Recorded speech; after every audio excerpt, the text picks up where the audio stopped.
Yo, what up sa inyo guys? Magandang umaga. Samahan niyo ako mag-basketball ngayon.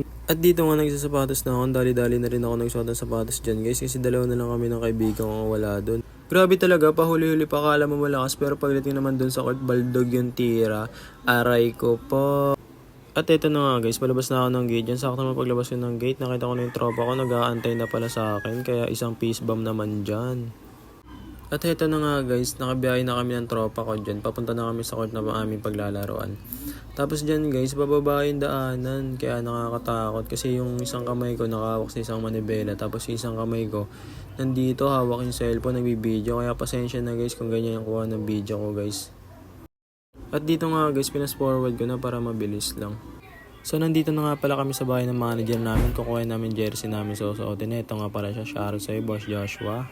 At pagkatapos namin masuot yung jersey guys, agad-agad na kami mabol dito kasi dalawa na lang daw kami kulang, mga papogi kasi.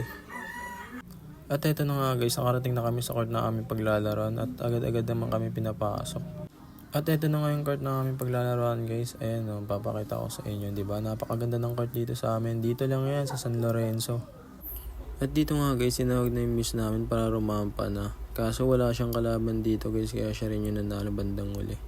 So yun nga guys, pauwi na kami dito. Wala daw kasi may laro next week pa daw. Sayang naman yung forma ko dito, tsaka yung forma na kasama ko. Yan paro, bawi ka na next week par.